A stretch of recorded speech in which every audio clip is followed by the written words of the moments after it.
자, 오늘 이제 말씀을 함께 나누도록 하겠습니다. 오늘 말씀의 제목은 좀 여러 가지로 좀 생각을 했었습니다.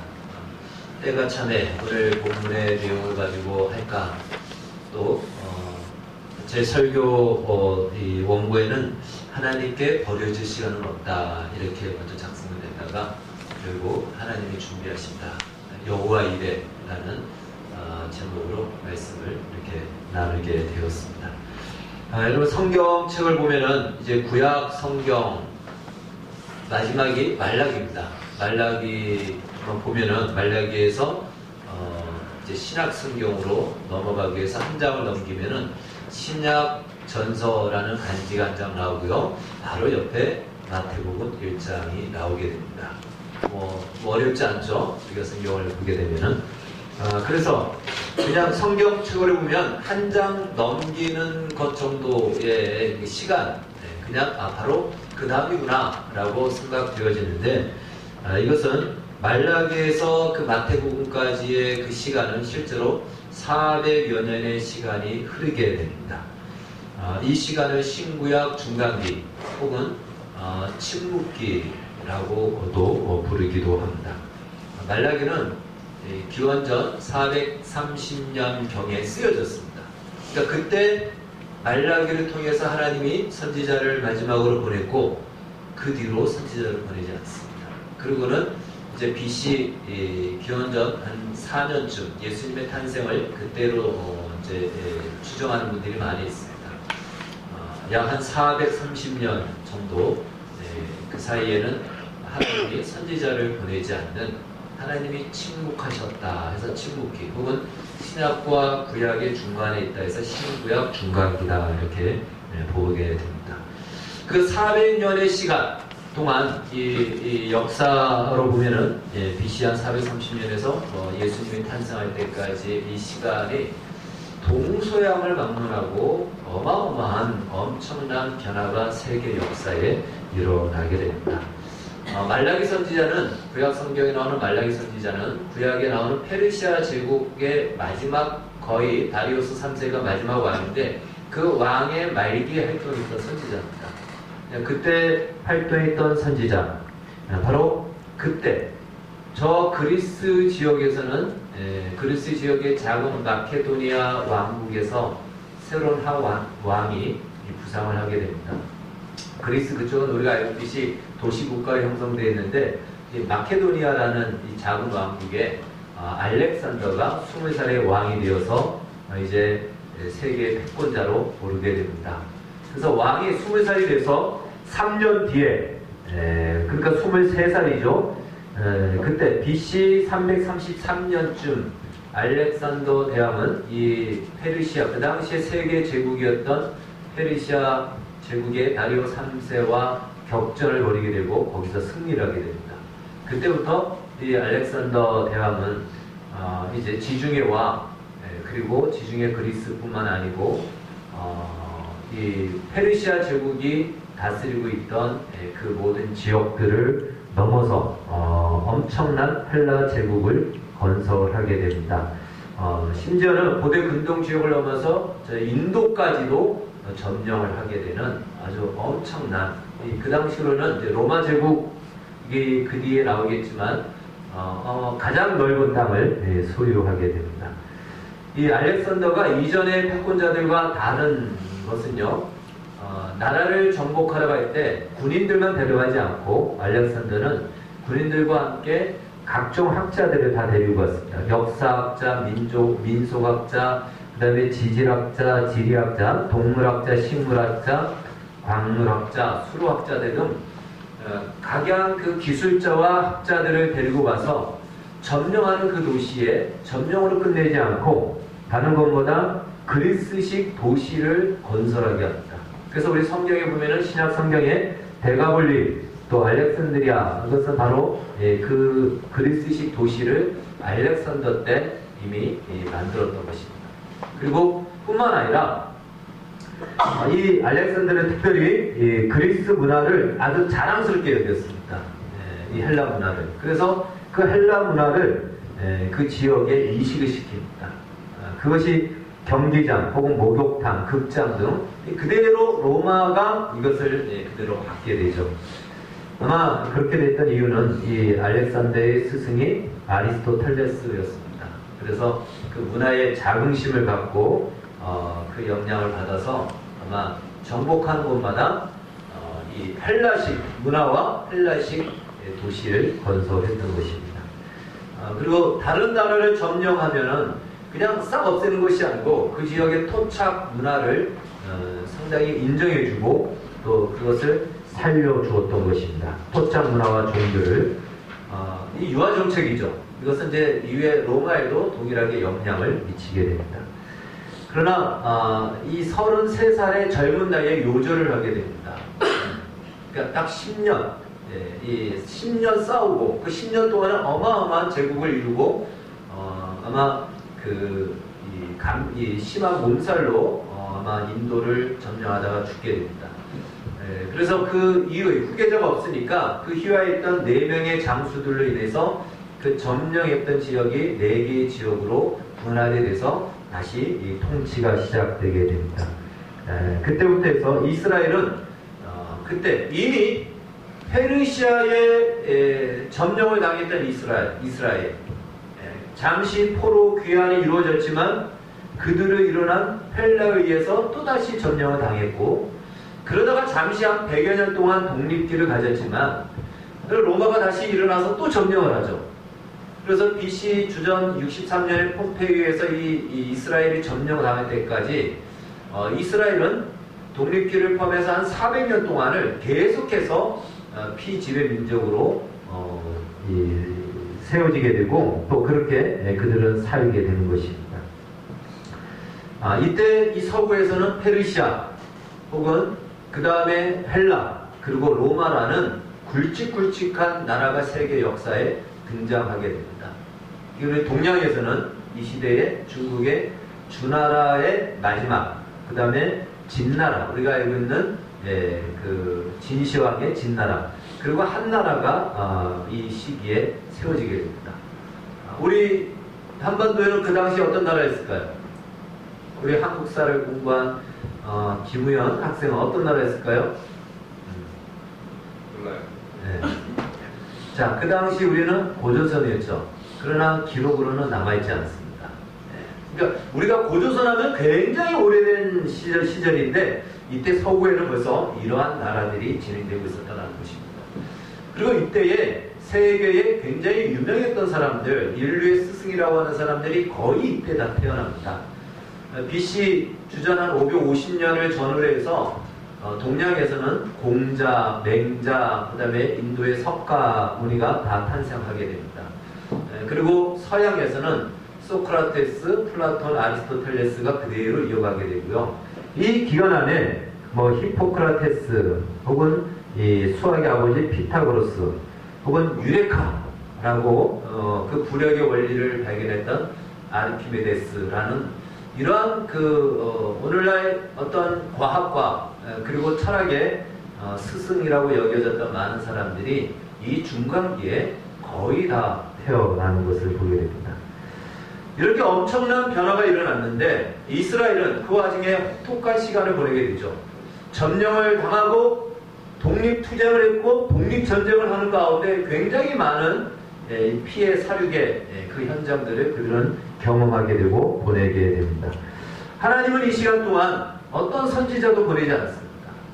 그 전에 포로로 끌려갔을 때 포로였지만 그래도 하나님이 예레미야 보냈고요, 에스겔도 보냈고요, 또 에스라, 느헤미야 선지자들을 보내서 하나님의 말씀을 직접 듣고 말씀을 전하도록 그래서 그 말씀으로 견뎌냈는데 이 400년의 시간 동안은 그러한 일이 없었던 것입니다.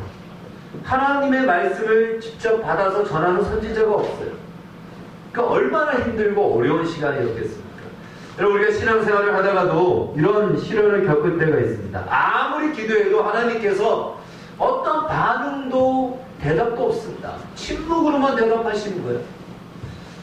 현실적인 변화도 없고 현실적인 변화가 없으면 영적으로라도 뭔가 이렇게 큰 은혜가 있어야 되는데 영적으로도 그런 은혜가 없고, 이것을 우리는 보통 영혼의 침체기 혹은 영혼의 골짜기다라고 얘기하죠. 바로 그러한 시간, 그냥 깜깜합니다. 아무것도 들리지 않고 아무런 변화도 일어나지 않는 그 시간, 이게 바로 신구약 중간기였고 이스라엘의 시간이었습니다. 근데 이것은 우리의 신앙생활에도 이러한 경우들이 있죠. 열심히 하나님을 찾는데도 하나님의 반응이 없고 대답이 없습니다.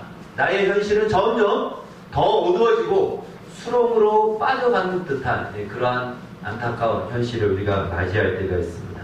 과연 하나님은 내 기도를 들으시는 걸까? 과연 내 형편과 현실을 하나님은 알고 계실까? 아신다면 왜 침묵하실까? 왜 아무런 대답도 하지 않을까? 라는 이러한 의문이 생기는 것이죠. 그러니까 이 이스라엘은 이 400년 동안 그러한 질문을 수도 없이 하게 되면서 그 시간들을 보내게 됩니다. 그러면 정말 하나님께서 이 400년의 시간 동안 이스라엘 가운데 아무런 일도 하지 않고 아무런 역사도 하지 않고 아무런 반응도 하지 않고 그냥 침묵 방관만 하셨을까요? 그렇지 않다는 것입니다.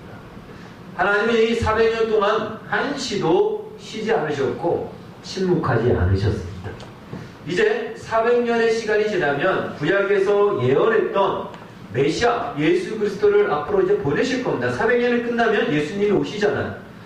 바로 그 예수님이 오셔서 우리의 죄를, 우리가 오늘 읽은 말씀처럼 우리의 죄를 대신하여 구속하시고 우리를 하나님의 자녀로 삼아 하나님을 우리가 아빠라고 부를 수 있는 그 자리로 우리를 부르실 겁니다. 오늘 성경에 나와 있는 대로 때가 차면 하나님이 그 아들을 보내서 그 일을 이루실 겁니다.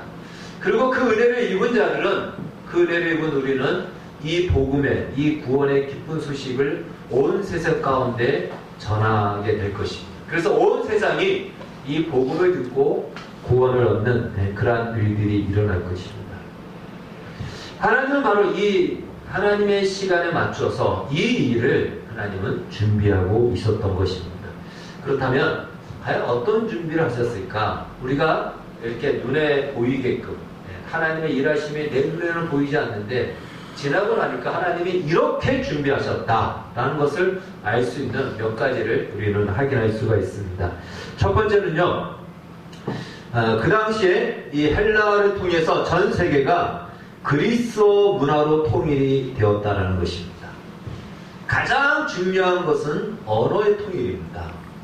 그러니까 그리스 문화, 그러니까 알렉산더가 했던 것이 무엇이라 그랬죠? 다른 나라 사람들은 그냥 지배하고 그 통역을 통해서 그 나라를 계속 조공을 받고 통치만 했지만 알렉산더는 지배하는, 점령하는 곳마다 그리스 문화를 이식시켰다는 겁니다. 그 문화의 가장 중심은 언어입니다.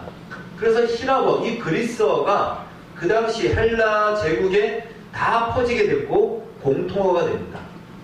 그래서 웬만하면 그리스어를 하면 나라와 민족을 떠나서 어디를 가든지 의사소통이 될 수 있게끔 그 시간 동안 이 작업을 이루었던 것입니다. 특별히 그 중에서 가장 핵심으로 꼽을 수 있는 것이 있다면 구약의 히브리어 성경을 헬라어로 번역하는 일이 일어났다는 것입니다. 이거 굉장히 놀라운 일입니다.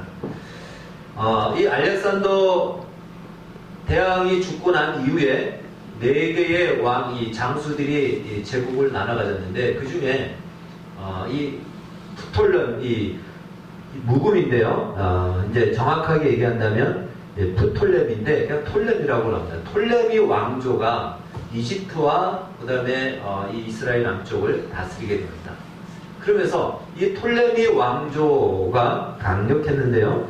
이 톨레미 왕조의 톨레미라는 왕이 알렉산더를 기념하여 만든 도시 알렉산드리아라는 지금의 이집트 북부 쪽에 있는 도시입니다. 그곳에 대도서관을 하나 만듭니다. 이것도 역시 이 그리스 문화의 한 산물이라고 볼 수 있죠. 대도서관을 만들어서 거기에 어마어마한 책을, 장서를 거기에 보관하게 되는데 그것은 나중에 다 불이 나서 소실이 됩니다. 그런데 그 당시에 책들이란 것이 대단합니까? 파피루스잖아요. 그 다음에 어떤 이 양가죽에다가 쓰잖아요. 그러니까 얼마나 이 종이가 귀하겠습니까? 그럼에도 불구하고 기록에 의하면, 내려오는 기록에 의하면은 이 알렉산드리아 대도서관에는 약 500만 권의 책이 있었다라고 합니다. 그 이상에. 그러니까 전문가들은 이것은 이집트의 피라미드보다도 더 불가사한 그러한 내용이다, 그러한 일이다라고 여길 정도로 알렉산드리아의 도서관은 전 세계 책이 다 있다라고 할 만큼의 어마어마한 책들이 있습니다. 근데 그때 그 도서관장이 그 이름이 이 데메트리우스였는데 이 사람이 이런 청을 하게 됩니다. 톨레미 왕에게 유대인들이 가지고 있는 성경이 있는데 그 성경을 이곳에 보관하고 싶은데 히브리어로 기록되어 있다. 히브리어로 기록되어 있으면 이건 사람들이 못 읽는다. 그래서 이것을 헬라어로 번역을 해서 이곳에 좀 보관하면 좋겠다라고 요청을 하게 되고 톨레미 왕은 그걸 허락을 합니다. 그래서 결국 이 데메트리우스가 유대인들 중에 가장 엘리트 72명을 각 지파별로 해서 이 6명씩 뽑아서 12지파에서 72명을 뽑습니다. 그러고는 그들에게 72일 동안 먹여주고 입혀주고 월급도 주면서 성경을 번역하게 합니다. 그래서 구약의 성경을 신약의 헬라어로 그들에 의해서 번역이 됩니다. 그것을 가지고 우리가 70인역이다라고 성경 번역을 얘기합니다. 이 셉티지엔트인데 아마 글로 봤을 때는요 LXX라고 써져 있는 것이 이 70인 번역입니다. 이 L은 라틴어로 50이라는 뜻이고요. X는 숫자적으로 10이라는 뜻입니다. 그래서 50 더하기 10 더하기 10 해서 70인이 번역했다. 72명이지만 그 2는 짜투리는 그들은 그냥 잘라내는 버릇이 있습니다. 그래서 70인역으로 합니다. 이 70인역에 의해서 성경이 구약성경이 신약성경으로 구약성경이 헬라어로 번역되는 놀라운 성과를 얻게 됩니다. 그리고 신약시대에 있는 우리 성경에 나오는 많은 사람들 예수님조차도 구약성경을 인용할 때 이 70인역을 가지고 인용을 하게 됩니다. 그만큼 이 번역이 굉장히 아주 이 이스라엘 백성들의 특별히 그들의 아주 뛰어난 학자들에 의해서 번역이 되었다는 것이죠. 굉장한 성과를 얻게 됩니다. 예를 들어서 구약의 샬롬이라는 말은 히브리어입니다. 이걸 신약으로 헬라어로 번역할 때 에이레네라는 말로 번역을 하는데 이 에이레네라는 말은요 전쟁이 끝나고 난 뒤에 전쟁을 하다 전쟁이라는 것은 얼마나 고단합니까? 집에도 못 가고 죽을지 살지도 모르고 언제 적이 쳐들어올지 모르는 이 불안과 두려움과 수고로움 속에서 이제 전쟁이 끝났다라는 소식이 저 멀리서 들려오면서 그때 오는 평안 이것을 에이렌이라는 이 군사적 용어가 샬롬을 에이렌으로 번역하는데 아주 굉장히 잘 번역을 했습니다. 이것은 그냥 전쟁이 없다 이것이 샬롬이 아니고요. 오늘 우리도 마찬가지입니다. 샬롬이라는 것은 무엇이냐면 전쟁이 끝났기 때문에 드디어 이제 어디로 갈 수 있다? 집에 돌아갈 수 있다는 거예요. 집에 돌아간다는 이유는 뭐냐면 정상적인 내 삶을 살 수 있다. 이것이 샬롬입니다. 그러니까 가만히 아무 일도 없는 것이 샬롬이 아니고 정상적인 기능을 발휘하면서 살아가는 것. 사람이라면 정상적인 사람의 기능을 발휘해야 되고 돈을 가지고 있으면 돈을 가지고 있는 걸로 흥청망청이 아니고 돈의 목적대로 돈이 쓰여질 때 이것이 샬롬이라는 것입니다. 그 표현을 에이레네라는 것으로 번역을 했는데 굉장히 정확하게 번역을 한 것이죠. 이런 여러 가지의 번역들을 이들에 의해서 번역이 된 것입니다. 언어가 통일이 됐고요. 그 언어를 가지고 복음을 전해야 되는데 그 복음을 전할 수 있는 구약 성경이 헬라어로 번역이 됐다는 거예요. 근데 그것이 누구에 의해서? 하나님을 믿는 사람에 의해서? 아니요. 하나님을 믿지 않는 이방 왕 톨레미 왕에 의해서 이 성경이 번역되었다는 겁니다. 마치 페르시아가 세계를 점령하고 나서 그때 이 고레스 왕이 딱 점령하고 페르시아 왕으로 등극하면서 저 유대인들을 포로에서 귀환하라. 고토로 돌아가게 하라. 그들이 가져왔던 성전의 기명을 다 가져가게 하라. 이 하나님을 믿지 않는 이방 왕에 의해서 그들이 그런 일들이 일어났고, 그래서 포로 귀환이 이루어져서 성전을 건축하게 되지 않습니까? 이 일들이 이 톨레비 왕에게도 일어났던 것입니다. 이러한 일들 하나님이 준비하신 거예요. 하나님이 준비하셨습니다. 그들은 자신들의 문화를 자랑하기 위해서, 문화를 더 보급하기 위해서, 문화를 더 찬란하게 드러내기 위해서 한다지만 결국은 이 성경을 가지고 예수님도 인용했고, 신약 성경에 나오는 많은 이 신약의 성도들이 구약 성경을 헬라어로 읽을 수 있게 된 것입니다. 사실 예수님 당시에 히브리어를 볼 수 있고 읽을 수 있는 유대인들은 별로 없었습니다. 서기관이나 이런 학자들만 읽었지 일반 유대인들은요, 이 히브리어를 아예 읽지를 못했습니다. 그래서 헬라어로, 그것도 헬라어도 아주 고급스러운 헬라어가 있고 통용되는 헬라어가 있는데, 이 헬라어를 통용되는 헬라어로 번역을 한 거예요. 그래서 사람들이 쉽게 성경을 읽을 수 있는 그 길이 열렸던 것이고, 그렇게 해서 복음이 증거되게 되었다는 것입니다.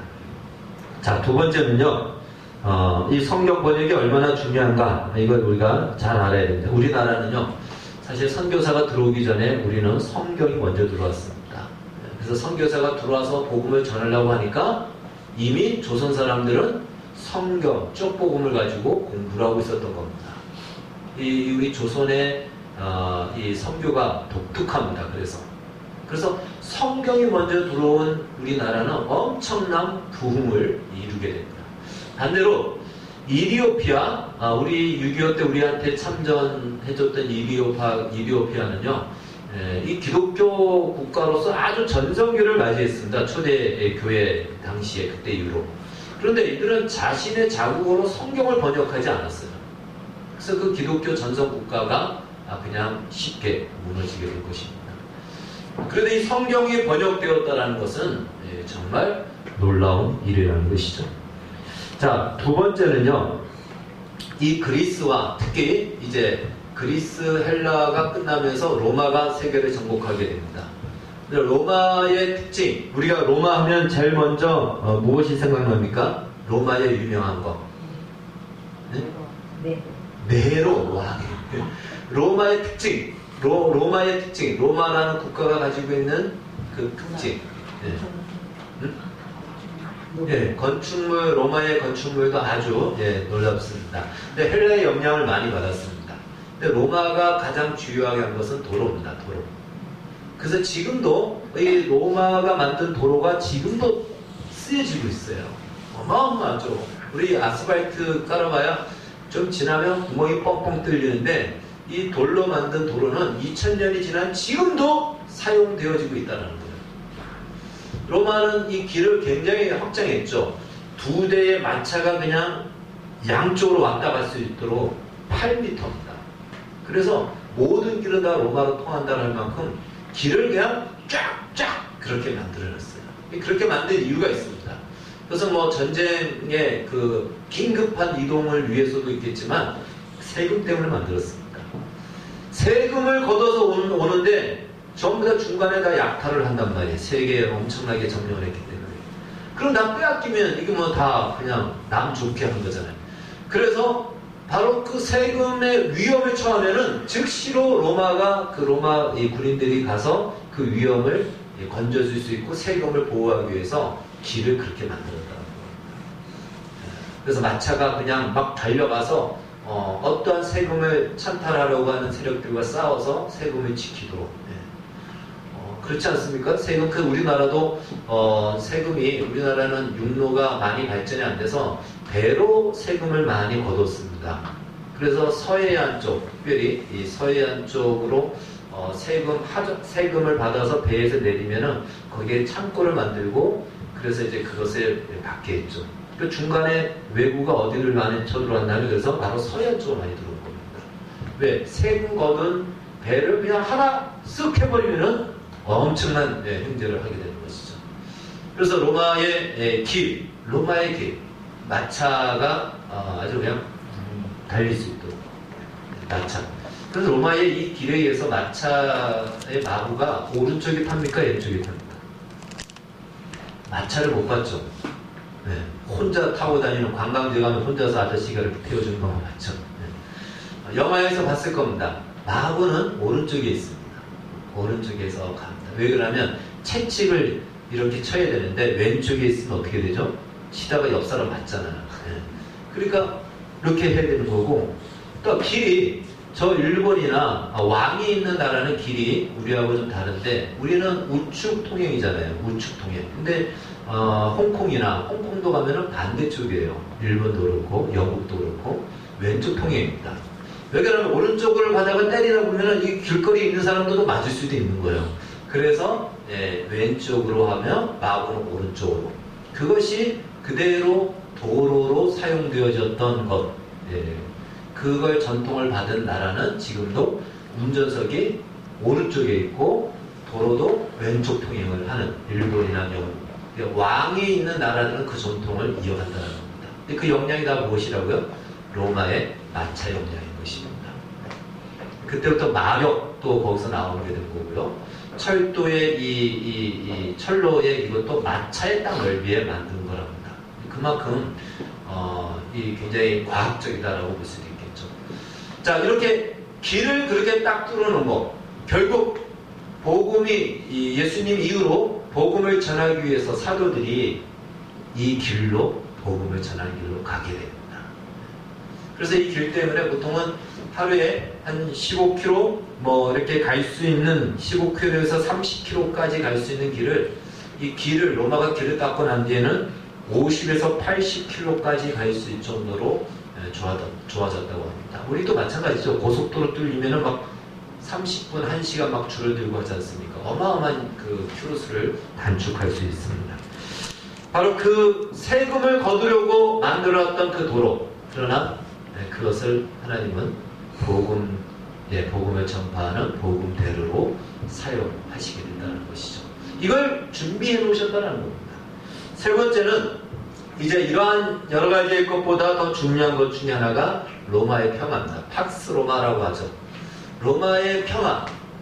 이 로마의 평화라는 것은 그 지중해 주변을 해서 로마가 전 세계를 아우르면서 물론 무력으로 통일을 했지만, 그러나 로마가 그 전 세계 그 당시의 그 나라들을 안정시켰던 것이죠. 더 이상 분쟁과 내전이 없게 만들었던 것입니다.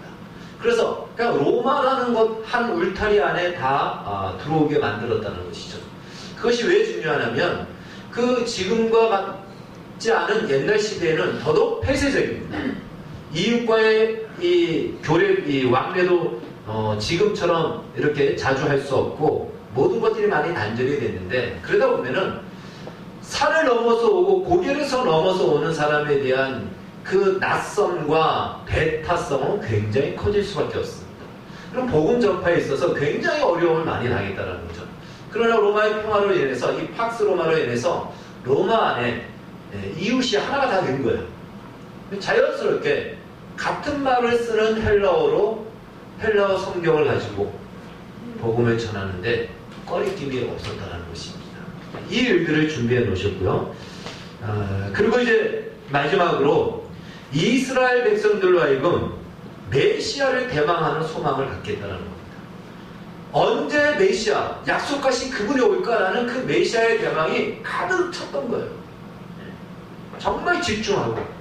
그래서 세례 요한이 왔을 때 당신이 바로 메시아냐라고 물어볼 정도로 이들이 메시아를 향한 열망으로 가득 찬 그 심정과 심령을 준비시킨 것이라는 거죠. 그래서 정리하면 이제 신구약 중간기라고 하는 침묵기라고 하는 이 시간, 하나님이 침묵 방관만 했는가? 아주 혹독한 어둠의 시간이었지만 하나님은 그 시간 동안에 침묵한 것이 아니고 엄청난 준비를 하신 것입니다. 근데 그 준비가 우리가 보기에, 우리의 눈으로 보기에는 하나님의 준비라고 생각하지 못했습니다. 우리가 여기서 기억해야 될 것은 바로 세상의 흥망성쇠, 우리 신앙과는 상관없다라고 여겨지는 그러한 세상의 일, 이 일의 주관자가 누구냐? 이 일의 통치자, 이 역사를 주관하는 분은 누구냐라는 것을 우리는 여기서 발견할 수 있는 것이죠. 왜 헬라, 이 알렉산드를 통해서 헬라를 일으켰고 로마를 일으켰는가? 이 모든 것이 결국은 복음을 위한 준비였다는 것입니다. 그 일을 위해서 하나님은 충분히 준비하셨고 그렇게 하나님께서는 그것들을 만들어 가셨다는 것입니다. 그러니까 겉으로 보기에는 아무런 움직임도 없고 변화도 없고 뭐 아무것도 없는 것 같지만 하나님께서 준비하셨다. 당장 가시적으로 보여지는 것이 없을지라도 보이지 않게 하나님의 준비하심의 손길은 쉼이 없었고 놀랍게 준비하셨다는 겁니다. 그래서 지금도 역사 속에 보면요, 가끔씩 우리가 급변하는 역사들을 보게 되죠. 그러니까 우리가 계획했다면 급변은 없습니다. 사람이 계획한 역사는 급변은 없습니다. 왜? 계획했기 때문에 계획대로 움직이게 되는데 생각지 않는 급변의 역사들이 일어나요. 그래서 우리는 이것을 통해서 역사의 주관자가 인간이 아니구나, 내가 아니구나, 하나님이라는 것을 우리는 발견할 수 있습니다. 근데 이제 참 스스로 똑똑하다라고 여겨지는 사람은 자신의 인생을 자기가 잘 통제합니다. 관리하고 계획합니다. 이런 사람들은 참 하나님을 의지하기가 좀 어려워요. 왜 그러냐면 내가 계획한 인생 속에 생각지 않은 어떤 일들이 끼어들면 그걸 견뎌내고 받아들이기를 무척 힘들어합니다. 왜? 내 힘으로 살아야 되는데 내가 생각지 않은 일들이 일어났을 때 이 일을 내 힘으로 견디려고 하니까 이 급변의 역사를 감당해낼 수가 없는 것이에요. 그래서 우리가 준비하는 것도 좋겠지만 하나님이 우리를 위해서 준비하신다. 그리고 하나님이 준비하신 대로 세상은 이루어지고 가고 있다라는 사실을 믿고 하나님께 우리의 인생을 맡겨야 됩니다. 맡겨야 돼요. 하나님이 준비해 주셔야 돼요. 그것이 가장 안전한 것입니다. 그러니까 우리는 그냥 준비한 대로 가는 겁니다. 가다가 어떠한 예상치 못한 큰 압력이 가해지는 일이 일어날지라도 하나님을 의지하며 가다 보면 하나님께서는 그 역사를 놀랍게 당신을 위한 것으로 준비하신다는 것입니다. 그래서 가끔씩 우리가 교제하면서도 얘기했는데요. 하나님은 3 쿠션을 넘어서서 한 6 쿠션, 한 10 쿠션을 치는 것 같아요. 나하고는 전혀 상관없는데 그 공이 나와 상관없는 반대쪽에 부딪히는 거예요. 그때만 해도 모르겠어요. 그리고 또 이쪽에 부딪히고 그때만 해도 모르겠어요. 그런데 그러기를 이렇게 저렇게 왔다 갔다 하다 그러다가 그 공이 나한테 와서 부딪히는 거예요. 하나님께서는 이렇게 역사를 주관하십니다. 그러니까 우리 주변에 일어나는 일들, 내 인생의 영역 속에 일어날 일들이요, 나와 상관없는 것이 아니에요. 다 그 모든 일들이 하나님께서 이 역사를 통해서 일하시고 있고 말씀하고 있다는 사실을 기억해야 됩니다. 그래서 우리는 하나님 앞에 은혜를 구하고 뜻을 구해야 됩니다. 당장 눈에 보이지 않아도 그래야 된다는 거죠. 대나무 중에 모죽이라는 중국의 동지방에 있는 그 대나무가 있는데, 이제 이전에 한번 영상을 봤습니다. 그래서 영상 그냥 보지 않고 제가 말로만 하겠습니다. 이것은 씨를 뿌리면은요, 그냥 아무런 반응이 없어요. 물을 주고 막 해도 아무런 반응이 없습니다. 야, 이게 자라나 안 자라나 끝났나 몰라요. 뭐 어떻게 해야지. 그런데 3년째 되면 요만큼 순이 나옵니다. 한 30cm 정도로 순이 나와서 그냥 또 멈춰요. 4년 그냥 지나갑니다. 5년째부터 이 대나무가 그때부터 자라기를 하루에 막 1m씩 자랍니다. 그래서 30m까지 자랍니다.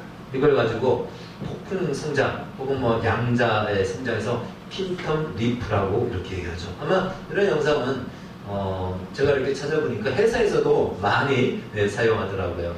끝까지 포기하지 말고 하라. 알고 보니까 이 대나무가 왜 그렇게 안 자라냐면 자라기 위해서 그 먼저 작업을 원하면 뿌리를 내립니다. 그래서 뿌리를 내리는데 어느 정도까지 내리냐면 10리 정도의 길이만큼, 10리면 몇 킬로입니까?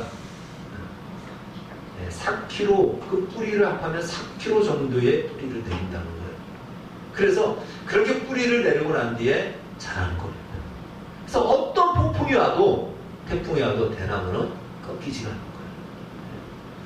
그러니까 우리가 보기에는 아무런 변화도 없는 것 같지만 지금 열심히 눈에 보이지 않지만 땅 속에서 일하고 있는 거예요. 왜? 앞으로 30m까지 자라가야 돼요. 그걸 견뎌내기 위해서는 뿌리를 깊이 내려야 되는 것이죠. 앞으로 세계 역사에 이 복음이 증거되어야 되는 겁니다. 네. 저 이스라엘만이 아니고 로마만이 아니고 아시아를 넘어서 아메리카를 넘어서 이 동북아시아 우리나라까지 이 복음이 전파되어야 되기 때문에 하나님은 이 400년의 시간 동안 뿌리의 작업을 하셨던 것이죠. 하나님이 준비하셨고 마침내 예수 그리스도가 오셨던 것입니다. 다음 주에 우리가 성탄주일로 맞이하는데 예수님의 오심은 이런 과정 속에서 예수님이 드디어 오신 것입니다. 올 한 해 우리가 살아오면서 정말 왜 이렇게 변화가 없을까? 그리고 왜 하나님 나와 함께 하지 않는 것 같은 그러한 현실을 할지라도 하나님은 약속하신 대로 일하시고 준비하십니다. 그래서 우리를 뿌리를 깊이 내리게 하고 위로 쌓아가도록 하나님은 역사합니다. 우리의 별 볼 일 없는 인생 같을지라도, 아니 내가 실패했던 그 시간까지도 하나님께는 버릴 것이 없습니다. 그 모든 과정, 로마의 바로 그 핍박, 우리 아까 원사님 말씀한 대로 네로의 핍박 때문에 얼마나 많은 핍박을 받았습니까? 그것 때문에, 핍박 때문에 핍박을 피해서 성도들이 로마를 떠나서 이웃 나라로, 이웃 지역으로 가면서 하나님의 나라가 그 가운데 확장되어졌고 복음이 전파됐던 것입니다. 그러니까 아무것도 이 세상에서 우리의 실패와 우리의 연약함과 우리의 넘어짐조차도 버릴 것이 없고, 이방 사람, 세상의 역사도 버릴 것이 없이 하나님께는 다 사용되어진다는 것입니다. 그래서 하나님 나라에는 쓰레기통이 없다고 합니다. 왜요? 버릴 것이 없어요. 우리는 버릴 것이 많은데 하나님은 기가 막히게 그걸 가지고 재생산, 다시 리사이클을 하신다는 겁니다. 이 한 해 달려왔던 우리의 인생의 시간들, 그냥 아무것도 이루지 못한 것 같아서 버릴 것 같은데 그렇지 않습니다. 그 시간을 통해서 하나님이 말씀하셨고 새 역사를 써내려가는 걸음으로 쓰실 겁니다. 이 믿음과 소망을 가지고 하나님이 준비하심을 믿고 하나님을 의지하며 사시기를 주의 이름으로 축원합니다. 기도하겠습니다. 주님 감사합니다. 주님, 신구약 중간기, 침묵기, 하나님은 침묵 방관하시는가? 힘들고 어려운 시간이었지만 하나님은 부지런히 준비하셨습니다. 그리고 예수님을 마침내 보내셨고 그 예수님을 온 세계 가운데 하나님 나라를 이루는 그 일을 이루게 하셨습니다. 우리의 인생 속에서도 눈에 보이지 않는다 할지라도 좌절과 절망과 낙심 속에 우리가 포기하지 않고 하나님이 일하심을 믿고 하나님이 준비하심을 믿고 하나님을 의지하며 새해를 맞이하고 성탄을 맞이하고 또 하나님 기대와 비전을 갖게 하여 주시옵소서. 예수님의 이름으로 기도하옵나이다. 아멘.